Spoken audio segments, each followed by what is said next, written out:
I am a current student of the Interaction Design Arts BA course at LCC.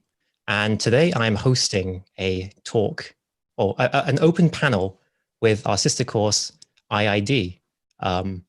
Today I'm joined by Vish and Tammy. Would you guys like to introduce yourselves? With Vish first. Hi, I'm Vish. I've been studying IID for 3 years. I'm based in London and Essex.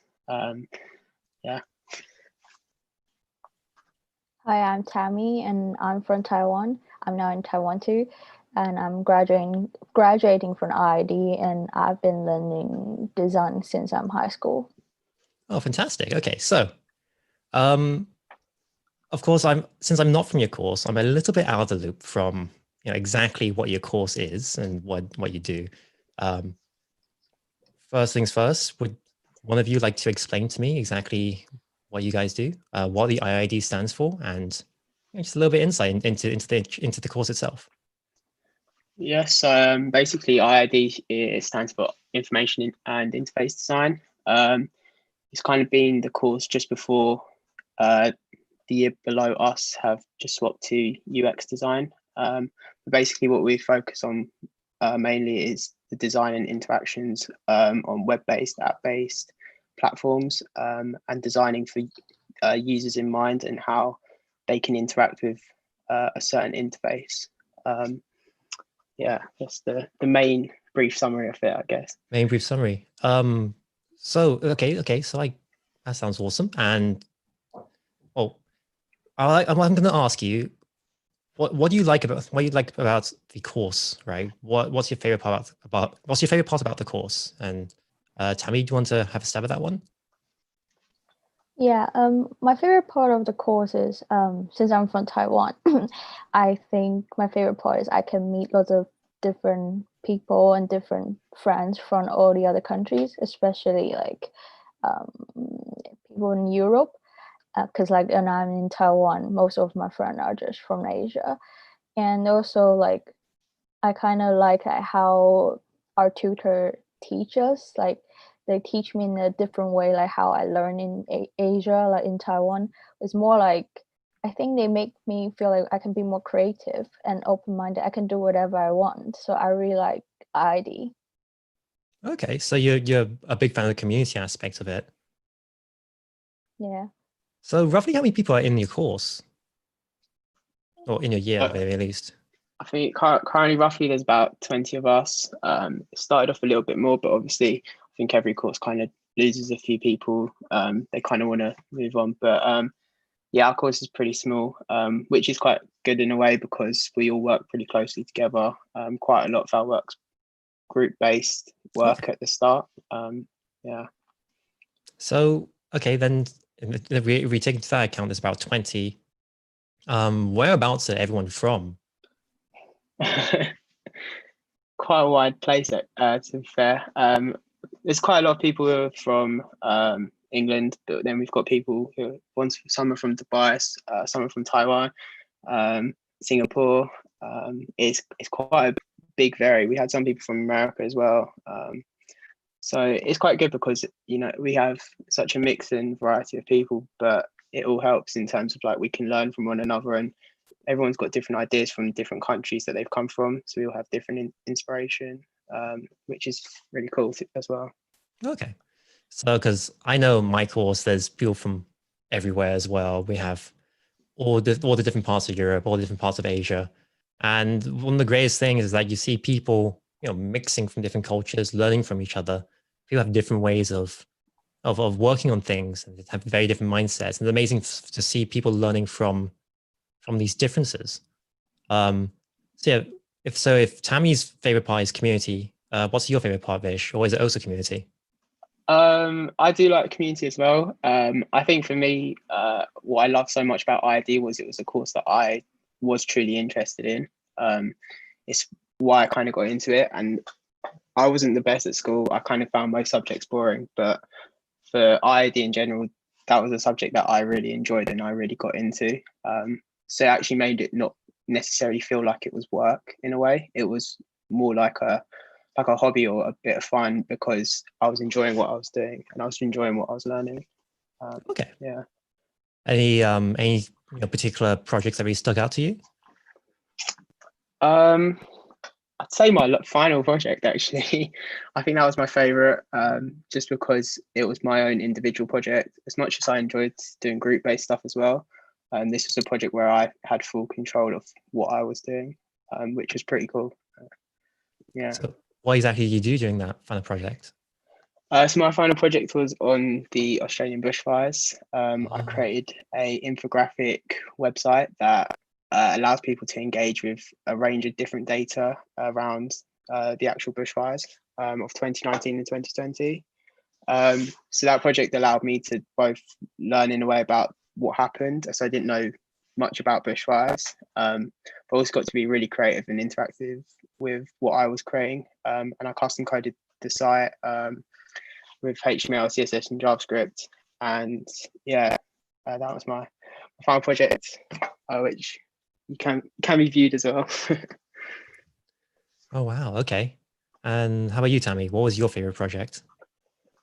I think my favorite project is one of my project in my final year is Design for Disability, and I joined a Facebook group called UK Wheelers, and I do some user research with some people with disabilities, and I think that's quite challenging for me as I think I'm quite shy. So most of the time when I do group, I do project with other people, and I always like be shy to do interview with others. And that project I doing it alone.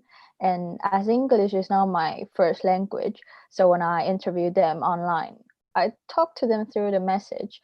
I feel quite nervous, but I think it goes pretty well. It went pretty well, and I learned a lot from it.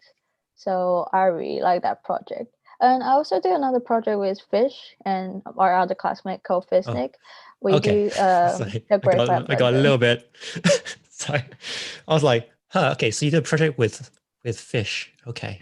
Oh, Fish is a person. Oh, I Yeah. see. Okay. Yeah, him. Yeah, we do the project about a Great Fire of London. I think that's one of the things I because like to me I don't understand like a lot history of England, and from that project I learned a lot from them, and we do like we actually burn some models, and I think it's really interesting and experimental. Yeah. That sounds burning some more. That sounds amazing. Yes, that's when I heard like interface interaction, interface design, I was like, okay, cool.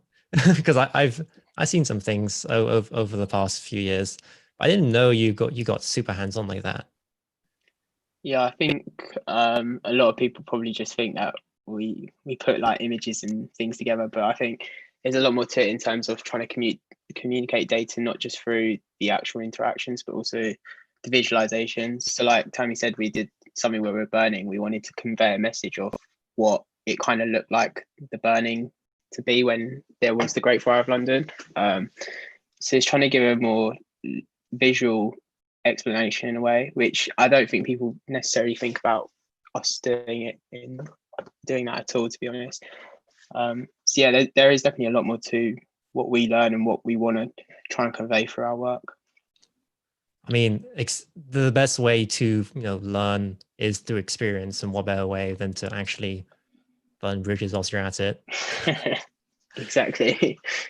So this is a note for the stream, is that this is a open panel. So if you do have any questions, feel free to ask in the chat, and I will get to them if the time seems right. But yeah, so that's a little bit about the course, what you guys feel about the course. So as you can, so I can tell that you guys really enjoyed the course. So as we all know, the past few months have been a bit crazy with COVID-19. Different things have happened where we couldn't go to university. Some people had to go home. Tammy's not currently in the UK, and she still has to hand in. I think the main reason for this panel today is to fully understand how as third years you guys managed to cope with the changes, and adapt to it. Hence the title COVID Resilience. I'm going to start with Tammy. So Tammy, so I know you're in Taiwan right now. When did you go back? I think I come back at the 10th of March. 10th of March. Okay. Yeah. And what are the laws around lockdown like in Taiwan? So basically, I think I didn't really experiencing locking down, like because Taiwan closed the border very soon. I think it's like few days after I come back. So most of the time, and we all the time we have to wear mask everywhere. Like we have to clean our hand a lot and wear a mask, and people test our temperature. So I think the new cases they control pretty well. So we didn't really been through any lockdown, Okay. but yeah, that's it. So you haven't quite experienced lockdown itself. However, there was still precautions made. So closing the borders. I mean, there's always going to be the masks, social distancing. But let's not pretend like there wasn't something jarring about having to do a UK based course whilst living in Taiwan at the same time, right? What exactly was your experience doing it? So, how are classes like? It's what 7 hours between Taiwan and UK. Yeah. So, and in the beginning, I was quite worried how the course been delivered. I was quite panicking. I keep like messaging my friends, like ask our other classmate in Singapore and trying to go back, and no one gave me an answer because no one know what's gonna happen. And after the course start, I think it's actually been quite well. It's better than I thought. I think UAL um the way they deliver course is a lot better than I imagined. I thought like I will get less stuff than teaching in person, but I feel like I get more time to talk to the tutors because as everything's online, and I think UK is having lockdown that time too. So like you have quite a lot of time. You have the tutoring with our tutor Gareth and Oliver. Yeah. Okay, so you're still having your very regularly scheduled classes. Did you find that so because of 7 hours difference, right? Did you find that your internal clock kind of went a little bit haywire during that time? Yeah, actually, I think that time I have class every day. So it's 7 hour. I'm 7 hour ahead, I think, and I because like start from 5 p.m. Taiwan and it ends probably in 4 hours or sometimes 2 hours.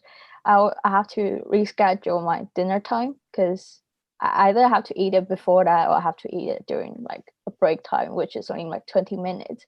I think that's the only inconvenient things to me, but the Uh, rest of it I think is fine. How about sleep? Like, were you okay with like just evening classes rather than your usual, Mm, what 10 a.m. start? I actually think like having class in afternoon is better than daytime because I can sleep. I usually go to bed pretty late and get up late too. Having class in the morning will make me feel more tired. Having class in the nighttime, I feel I have more free time to do the project and think about it. So you think overall it was a lot more of a positive experience than the average person then, in terms of it really kind of works with your sleeping pattern, your daily routine, other than the food, other than having meals. Um, How about the whole sense of community, right? So you said community was one of your favorite things about the course. How was it like not going to class and seeing them rather than then instead you had to see them over over your class calls and all that stuff. How that really changed? Did that change anything about the course for you? mm, a little bit, I think, because I like to talk to people in person, and because if we met people in the class, maybe if we want to focusing on a project or talked about a project, we'll go out after the class. But online, like usually, because I also have different time zone after the class, when the class ends, I don't really want to talk about the project more because usually quite late. So I think doing it online will makes it a bit different. Yeah. Okay, so I mean, it's interesting you should mention like the in-person thing, because I think a lot of people do prefer, interacting with people in person. They say that a lot, like a good chunk of actually speaking to someone is the body language, right? You can, hands, arms, everything. It's much harder to understand exactly what someone's trying to say if you can't see them properly, right? Like, Yeah. and over calls, you see that much of a person, right? It's sometimes you get even less. Sometimes their head's like up there, sometimes it's down there, sometimes they have a green screen in the back. Like it's a very different experience than actually hanging out with them, maybe going for lunch after class with them. It's not quite the same, but Yeah. it seems Yeah. to have. Go on. No, I was just talking about as I mentioned before, English is not my first language. I think talking to other people online, the sound quality is not that good. So sometimes it doesn't sound as clear as I talk to them in person. So I have to keep asking them to repeat it again. And if the question, like the audio breakout, if I only hear a few words, I can't really know what they're talking about. It's like one problem to me. Oh, I can understand that. Yeah, internet speeds vary a lot everywhere, especially when you're trying to get God knows how many people into one class core. When you have multiple people speaking, the audio quality just goes straight down. It goes horrendously down. Or we have lots of people with their videos on, everything just goes haywire sometimes. Like, I mean, what are you gonna do, right? But in general, it seems like the experience itself hasn't been too hard for you, right? Though maybe not ideal, but it hasn't like hit you too hard, right? But feel free to disagree if I'm wrong in any way. But that's just the sense I'm getting from you. Yeah. I mean, Vish, do you have anything like since you both like entered the same class, like so we were both in the same class, both of you were attending the same classes. Do you notice anything that was kind of different from being in actual class, kind of interacting with classmates whilst things were happening, or? Yeah, I mean, I think like the biggest difference was you couldn't kind of bounce ideas off, or you couldn't see people just casually in the classroom. You kind of had to schedule everything, and that was completely different because you could stroll in sometimes into our classroom, and maybe a lecture's there, or maybe just someone from your course is there as well, just for a similar reason. You kind of just want to be able to chat to them. Instead, you're having to like message someone being like, are you free, do you want to have like a video call to like discuss things? So I think that was definitely like the biggest difference, which is kind of a sense of community as well, I guess, because that definitely wasn't there when we were in lockdown. So it did make things a little bit more challenging, but yeah, I mean, in terms of that, there was no major differences, I think, as well, because most of our work is online based. It wasn't necessarily a tricky situation compared to people who might be doing more physical projects. Okay. Yeah. Okay. So if it wasn't too different, however, I'm gonna say it affected people differently, and I'm curious about how it kind of affected you, Vish. So are you based in London right now? So I'm based in Essex, which is, but I am just on the border of London. So I've actually always been commuting from home Okay. to uni. So yeah, my lockdown was just basically staying at home instead of commuting in and out. But yeah, for me, the major difference was to do with communicating with other people.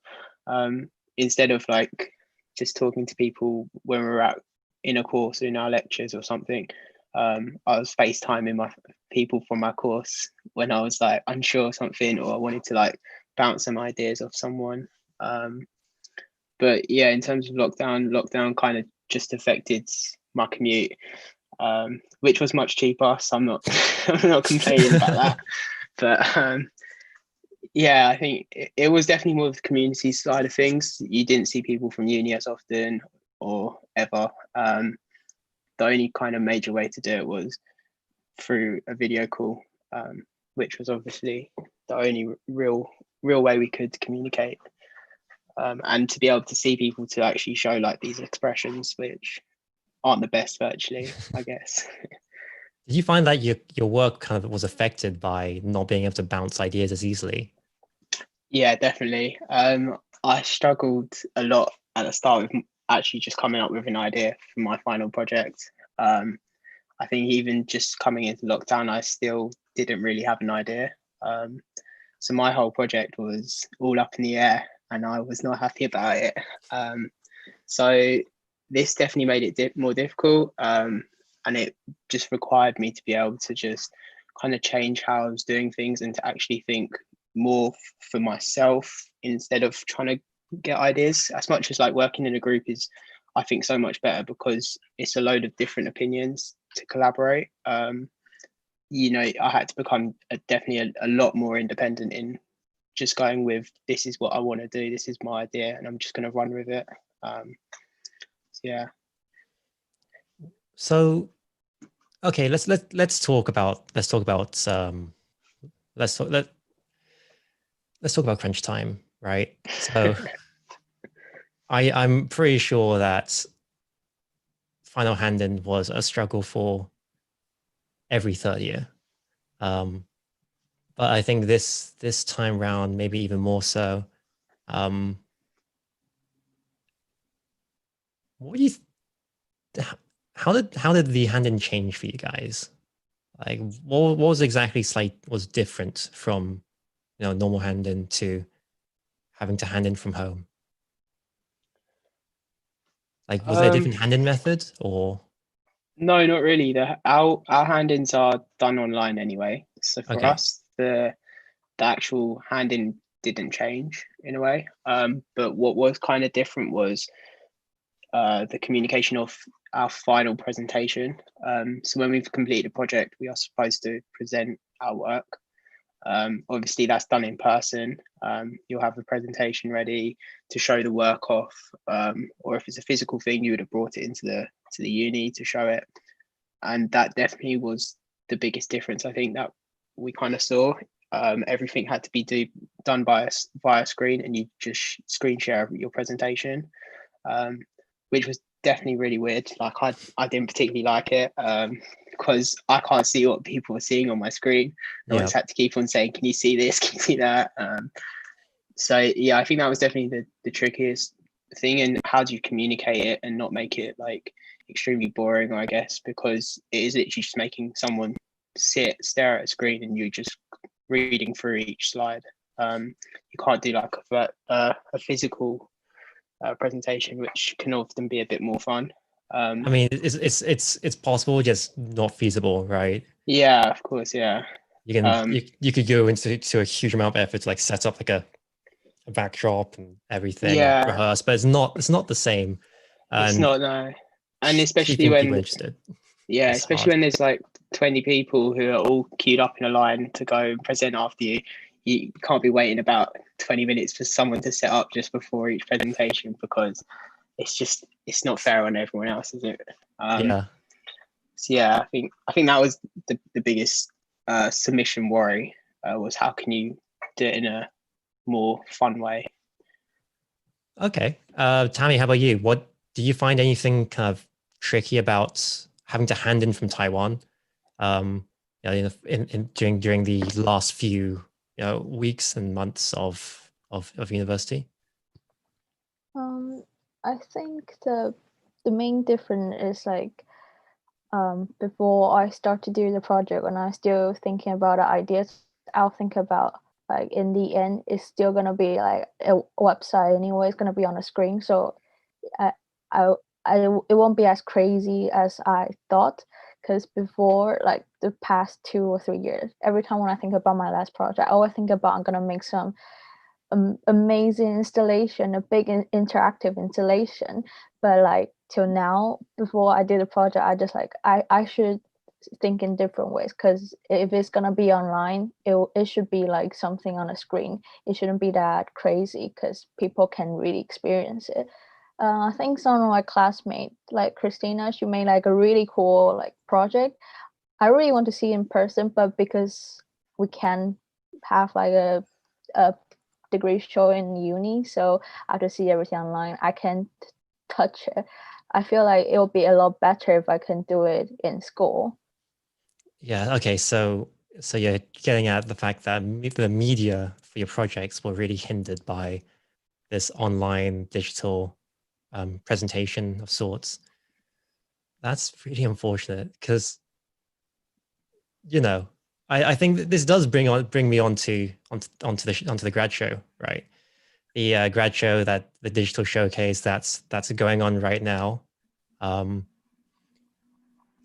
It's not the same spectacle as the usual LCC physical grad show. It's not quite the same as walking in, experiencing all the different courses in their own different areas, seeing exactly what kind of weird bunch of people they have this year, seeing all these fantastic things to interact with, and actually have a chance to talk to the minds behind it. What was the digital showcase kind of experience for you guys this time around? I think a lot of uncertainty was there for sure. No, I think when you think about when you go to the physical exhibitions, they're so kind of extravagant and they're really they're just really cool, I guess. And when I first started, I was like, oh geez, I'm gonna have to do something to like try and top this, or I've got to try and like keep up, and I'm going to be producing something that's going to be just as good, hopefully. So then for that to kind of be like, that's not happening, it's going to be on a website, was a bit of it's a bit sad, but also, in the space and time of what like UAL had, I think like it has been done quite well in terms of we can still showcase our work to an extent. But yeah, there's obviously people who have done physical projects, which would have been so cool to see in person. Yeah, it's not really a win-win situation, I guess, for some people. For others, it could be. I think especially since I had that, the very digital idea of what your course was to begin with, I think certainly a physical degree show would have been amazing for getting out like, hey, this is not just this, we have all this amazing physical work as well, which is actually really sad. Yeah, you could definitely showcase a lot of physical work, and even if it was just a website or an app, just having it on an actual physical device and allowing people to interact it with you there is really cool as well to see, because I would have loved to see what people thought about it in person, but I can't really, because they're now somewhere sitting at home or just doing it on their own device, and you can't kind of witness that for yourself. I think there's also the limitations of if it's a showcase, there's lots of people to get through. Yeah, people are going to lose focus very quickly, especially on the computer. When you have a computer, there's a billion things that can distract you, right? Like you'd be looking through this, you can be looking through a project and suddenly you think, I could do something else right now, and just move on. It's unfortunate, and I think the whole experience is very different. Did you guys wind up having to like change up any of your projects for the showcase? Just to take into the fact that it's now like a digital showcase rather than the physical one.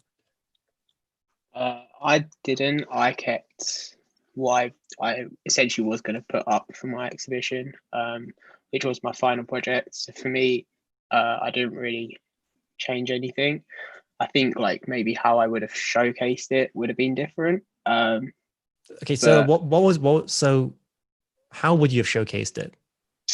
So instead of it being necessarily on a computer or like a website, how it is, what I would have liked to have done is to have actually done it for a tablet device, because I wanted my interactions to be touchscreen based, rather than web based. So I kind of wanted the different interactions to be, I guess different. Although, even though it's done on a computer, you're using a mouse and just clicking. I think what I wanted was people to be touch screen everything, to use it and dragging things and all that. So I think that was like the major kind of difference I wanted to present it in. But I can imagine like other people, they wanted people to put like things on, or if it was virtual reality, they would have put some glasses on to see things. Whilst now they just having to show a video of what it looked like, and people can't really experience it for themselves.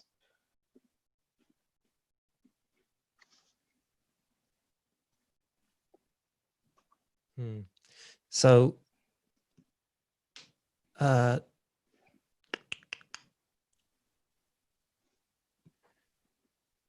okay, so is my internet okay now? It looked like it was struggling Yep. for a second. Yeah. Fantastic. Okay. I think I missed the last part of it, but I think I got the idea. It's the whole idea that even though it's still digital, there's still a certain amount of physicality to it. And that's kind of interactive part of it is now essentially gone, even though the core of it's still there, but the casing's not. Yeah, definitely. How about you, Tammy? Tammy, what did you show in the showcase? So my project is about like paintings and books, and it's an interactive website, interactive painting that you can talk to. I think if we have in the showcase, I would like to build like an actual talking painting, like maybe like build a model, or like, I don't know, I probably would just like, instead of putting like in a little screen, have like a little picture talking to you, I'll build like the actual real things like you can talk to, you can interact with. So I think will be more interesting to play with. How would that work? So you're saying you want a physical painting that you could talk to, and then there'll be some magic that would happen, and it would. What would happen when you talk to it? So in the website, you can ask the painting some question about the book and herself, and it will answer your question. And in the real life, ideally, because I haven't figured out how it works, I might just be like a model, and it might make the mouse move and play some music or audio in the back, like it will answer your question, I think. Okay, so that's would have been if the physical grad show happened, right? Yeah, I guess. So because it didn't happen, what did you end up doing? I just make an interactive website instead. Like instead of building a real stuff, I use code to make it talk. I put some animation on it. Okay, so I mean, again, the core's still there. You still have the idea behind it, and still going to be really amazing to have it there, right? And talk to it. But I think the wonder, the mystery of having the actual thing right in front of you in person is kind of lost there, which is, oh man, I really wish I could have seen both your projects now. That's really upsetting. Oh, that's well. Yeah, it's a shame. I would have loved to see like all our other classmates. Obviously, we've seen them digitally, but it would have been great to see some of them physically as well, because that is how people wanted to showcase it. And I think some people had kind of the idea to prepare for a physical exhibition in their mind. They wanted to design their final project in that kind of way. But obviously, what started out as before COVID quickly changed, and everyone had to kind of change their ideas and adjust it due to such an uncertainty, which is obviously a shame. But people did pursue, and they have done it, so it's good credit to them. Well, I guess it's just it's something that's happened. We just kind of gotta make the most out of it, right? Yeah. But again, it's you still have these ideas that you can reuse, right? And in the future, you could probably try and use them properly. Like, if you were given the chance, would you use use the ideas from the showcase and do it elsewhere? Do you think? Yeah, I think so. I think I definitely want to showcase my work a bit more in terms of an exhibition kind of style. Like if we ever did get the opportunity to, like I would definitely take it. But you know, it's one of those things. Like I was kind of geared up, ready to like that was going to happen, and it was always in the back of my mind. So it would be nice to have done it. But yeah, at the moment that's not a thing. So Oh well, yeah. I think it's going to take a while for things to calm down. yeah, exactly. We're out of lockdown. Yeah, but not too sure yeah, about that. I'm not too sure about how long things are going to take for things to turn back to normal, if they ever will become normal again. I think it really is a changing world right now. But I think what we can really do is kind of look a little bit forwards into like the not so distant future. So like, do you guys have any plans for now you've handed in, now you've got your grades back? What are your plans for the future? So I started freelancing. So I'm basically just started up my own kind of design work where I'm working for some small startup companies where I try to help them in terms of using my skills to help build websites, design apps, and run social media accounts for them. Anything that kind of sticks out to you that's really kind of interesting to share, like in terms of anything unique that's kind of I wouldn't say unique. I'd say unique, no? I've helped companies such as like small startup companies. I could say one's called the Bar People. Basically, I've helped revamp their website. I've created a way to allow them to be able to give direct invoicing, which has been something that I got to kind of teach myself because I didn't know much about that. But essentially, I really just want to take this year to be able to kind of work for myself, to actually learn for myself as well a bit more about the industry. I want to go through dealing with clients of my own and how difficult it is, how maybe easy it is. It's not, but yeah, it's just being able to kind of pick up skills for myself a little bit, especially at this tough time where obviously not the largest amount of people are hiring. There's a bit of uncertainty about a number of companies.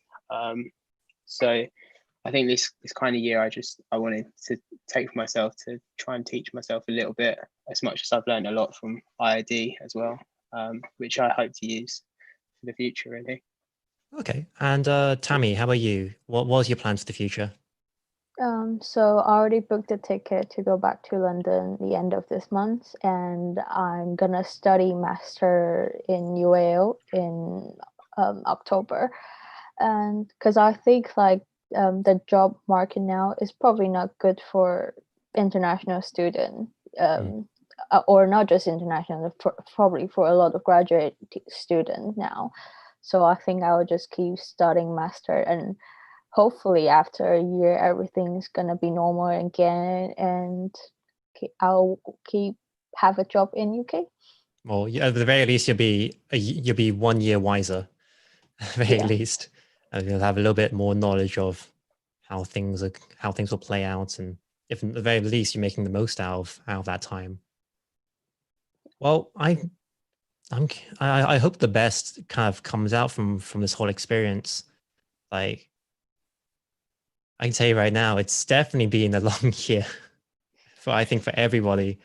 And I'm glad that the whole fiasco of the past few months has kind of not taken too much of a hard toll on you guys. Because everyone has managed to deal with it in different ways, and I feel like you guys have managed to deal with it quite well from what I've just heard. So I think it's coming quite close to a conclusion, this stream.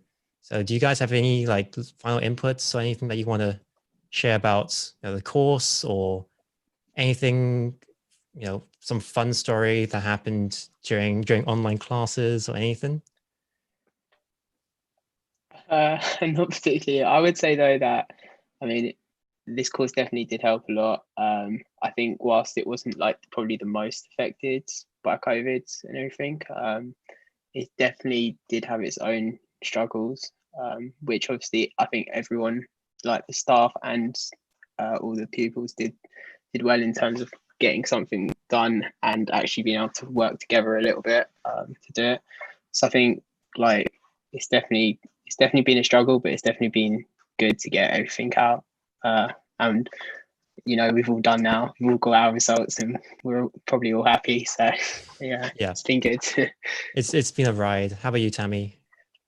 I think like during this coronavirus, like this experience, because I'm an international student in UAL, and most of the time I'm not in Taiwan. And having this experience, I kind of have more time to spend with my family because I kind of stuck in Taiwan.